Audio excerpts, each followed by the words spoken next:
Bridge ভাঙ্গা, রাস্তা নাই। সেজন্য মানে বিয়ে ভেঙে যাইতেছে গা। তাহলে আমরা কি করে ছেলে মেয়ে বিয়ে দিম রাস্তা ছাড়া? জামালপুরের মাদারগঞ্জ উপজেলার গুনারীতলা ও করইচড়া ইউনিয়নের সীমান্তবর্তী ভেলামারী এলাকায় একটি সেতু দীর্ঘ ৮ বছর ধরে অকেজো হয়ে পড়ে থাকায় চরম দুর্ভোগে পড়েছেন প্রায় ২০,০০০ মানুষ। ভেঙে পড়া যোগাযোগ ব্যবস্থার কারণে শিক্ষার্থী, কৃষক, ব্যবসায়ী ও সাধারণ মানুষের দৈনন্দিন জীবন হয়ে উঠেছে দুর্বিষহ। স্থানীয়দের মতে, ভেলামারী, মৃধাপাড়া ও গুনারীতলা সহ আশেপাশের কয়েকটি গ্রামের বাসিন্দাদের যাতায়াতের প্রধান মাধ্যম ছিল এই সেতু।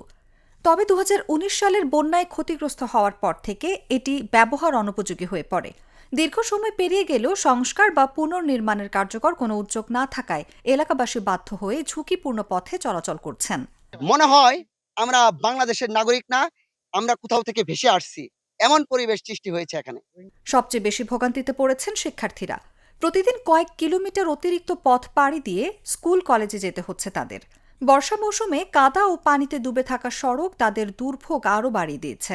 ৪ কিলোমিটার মানে বিদ্যালয় এখান থেকে, কিন্তু আমার বাড়ি থেকে কিন্তু আমার বিদ্যালয়ে মানে হেঁটে যাইতে হয়। যদি আজকে রাস্তা থাকতো, মানে ৫ টাকা বা ১০ টাকা আমি মানে পরিবহন দিয়ে তাড়াতাড়ি আমি বিদ্যালয়ে আমার সময় মতো উপস্থিত হতে পারতাম। অন্যদিকে কৃষকরা উৎপাদিত ফসল বাজারে নিতে গিয়ে অতিরিক্ত পরিবহন ব্যয় গুনছেন, ফলে ব্যবসা বাণিজ্যেও পড়েছে নেতিবাচক প্রভাব।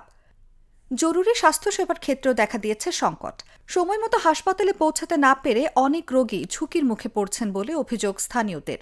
একটি গর্ভবতী মহিলা যদি প্রসব বেদনা ওঠে, আমরা দ্রুত কোনো জায়গায় নিয়ে যেতে পারি না, এখানে কোনো গাড়ি ঘোড়া চলাচল করে না।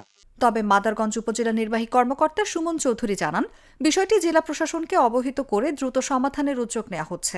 আগামীকাল আমার কাছে দিতে আসবে, স্মারকলিপিটা আমি গ্রহণ করে আমি আমাদের জেলা প্রশাসক আমাদের কাছে সমন্বয় সভাটা তুলে ধরবো এবং দ্রুত সমাধান কিভাবে করা যায় সেটার ব্যবস্থা গ্রহণের জন্য অনুরোধ। এলাকাবাসীর দাবি, একটি সেতুর অভাবে পুরো অঞ্চলের উন্নয়ন থমকে গেছে।